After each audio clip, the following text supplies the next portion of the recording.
بسم اللہ الرحمن الرحیم۔ السلام علیکم ناظرین، آپ یوٹیوب اور فیس بک چینل دیکھ رہے ہیں، میں رانا عسیر ہوں۔ ناظرین، آپ کچھ ٹاؤٹوں سے یہ خبریں سن رہے ہیں کہ راوی چین ہی چین لکھ رہا ہے عمران خان کو سزائے موت ہو جائے گی، آپ دعا کریں، عمران خان کے لیے تمام راستے بند ہو چکے ہیں، مذاکرات نہیں ہوں گے، یہ ہو جائے گا وہ ہو جائے گا۔ تو جناب، خبریں بہت اہم ہیں کہ اس وقت سرکار پریشان ہے، راوی بڑھ چکا ہے، بے چینی ہی بے چینی ہے، اور یہاں تک کہ جو خبر آج آئی ہے کہ عمران خان کو سزائے موت دینے والے اب پاؤں پڑ چکے ہیں کہ جناب خدا کا واسطہ ہے ہماری بات مان لیں، ڈیل کر لیں، جناب ہم آپ کو کچھ نہ کچھ دینے کے لیے جو ہے وہ تیار ہیں، صرف آپ ہمیں سیف ایگزٹ فراہم کر دیں۔ اب یہ کیا خبر ہے، کیا معاملات ہیں؟ ایک ملاقات ہوئی ہے، اس ملاقات کی اندرونی کہانی میں نے آپ کے سامنے رکھنی ہے۔ بہت دلچسپ قسم کی صورتحال بنتی چلی جا رہی ہے۔ اور پھر دوسری جانب جناب جو فوج سے متعلق آج سپریم کورٹ آف پاکستان سے ایک بہت بڑی خبر سامنے آئی ہے، جس نے اس وقت پرخچے اڑا کر رکھ دیے ہیں، وہ بڑی امپورٹنٹ ہے، اس پر بات کرنا بہت ضروری ہے، کیونکہ آئندہ آنے والے دنوں کا جو منظرنامہ بن رہا تھا اس کے اوپر آج ایک پانی ضرور پھرا ہے۔ اور پھر ایک اور اہم خبر ہے رابطوں کے حوالے سے کہ دھڑا دھڑ رابطے ہو رہے ہیں، آگے کیا ہوگا اس حوالے سے کچھ امپورٹنٹ ڈیٹیلز ہیں، لیکن آگے بڑھنے سے پہلے آپ سب سے درخواست کہ چینل کو ضرور سبسکرائب کر لیں، بیل آئیکن کو دبا دیں، آنے والی تمام تر اپڈیٹس آپ کی خدمت میں بر وقت پیش ہوتی رہیں۔ ناظرین، سب سے پہلے تو آج پہلا جھٹکا صبح سویرے جسٹس منصور علی شاہ کی عدالت سے لگا۔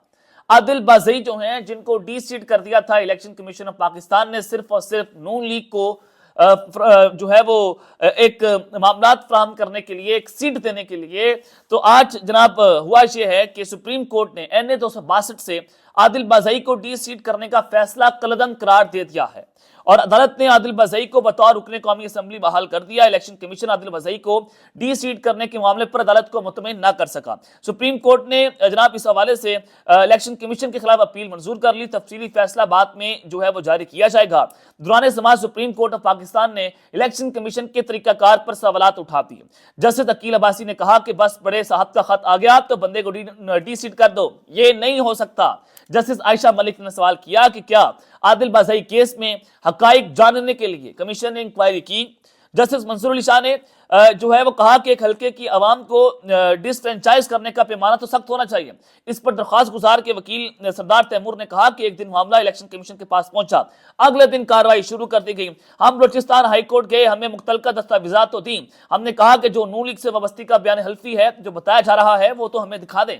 جسٹس عائشہ ملک نے استفسار کیا کہ عادل بازئی کیس میں حقائق جاننے کے لیے کمیشن نے کیا اس پر انکوائری کی ہے، تو لہٰذا اس پر تو معاملات نہیں نظر آئے۔ تو پھر جناب یہ 3 رکنی بینچ نے سپریم کورٹ آف پاکستان کے، جس میں جسٹس منصور علی شاہ، جسٹس عائشہ ملک، جسٹس عقیل عباسی، انہوں نے الیکشن کمیشن اور اس کی کمپنی کا فیصلہ جو ہے وہ جناب یہاں سے اڑا کر رکھ دیا ہے۔ اب راوی جو ہے وہ چین ہی چین لکھ رہا تھا، راوی بتا رہا تھا کہ عمران خان کو سزائے موت ہو جائے گی، دعا کریں خان کو سزائے موت نہ ہو، عمر قید ہو جائے، اور فیض حمید کا معاملہ جو ہے وہ خان کے ساتھ جڑا ہوا ہے۔ اور پھر یہاں تک کہ جاوید چودھری نے کہہ دیا کہ عمران خان اور فیض حمید سے پوچھا جائے گا کہ 9/11 کیسے ہوا، کیوں ہوا، یعنی کہ 9/11 میں عمران خان کے گلے جو ہے وہ ڈال دیا ہے کہ فیض حمید کے متعلق پریس ریلیز کے بعد کسی بھی وقت عمران خان کو فوج کی حراست میں دے دیا جائے گا۔ یہ جاوید چودھری کہہ رہے ہیں عمران خان اور فیض حمید سے پوچھا جائے گا کہ 9/11 کیسے ہوا۔ اب فیصل چودھری عمران خان کے وکیل ہے، انہوں نے اپنا رد عمل دیا کہ 9/11 میں ہمارے گلے آپ نے ڈال دیے، لیکن میں آپ کو جب بتا رہا تھا اپنے پچھلے ویلاگ میں بتایا کہ کوئی مائیکا لال عمران خان کا ملٹری کورٹس کے اندر ٹرائل نہیں کر سکتا۔ اب یہ کیوں نہیں کر سکتا، میں آپ کو بتا دیتا ہوں کہ بے چینی کیسے بڑی ہے۔ سزائے موت دینے والے کپتان کے جو ہیں وہ جناب پاؤں بھی پڑ گئے۔ پھر ایک اور بڑا فیصلہ سپریم کورٹ آف پاکستان سے، یہ دوسرا بڑا فیصلہ آج کے دن کا، وہ ساری چیزیں میں آپ کے سامنے ایک 1 بائی 1 جو ہے وہ رکھنے جا رہا ہوں۔ ناظرین، مذاکرات کی خبریں چلیں، پورے الیکٹرونک میڈیا پر مذاکرات ہو رہے تھے۔ میں آپ کو کہہ رہا تھا جناب مذاکرات نہیں ہو رہے، یہ عمران خان جو ہے وہ اس کے خلاف جا کر پارٹی فیصلہ نہیں کر سکتے، پارٹی کی اتنی اوقات نہیں ہے۔ عمران خان نے ایبسولوٹلی ناٹ کہہ دیا تو ڈیل کس سے کریں گے؟ ڈیل تو خان نے کرنی ہے، دستخط تو خان نے کرنے ہیں، بیرسٹر گور نے نہیں کرنے، علی محمد خان نے نہیں کرنے، فیصل واڈا نے بھی نہیں کرنے۔ تو پاکستان کے بااثر حلقوں نے جو ہمارے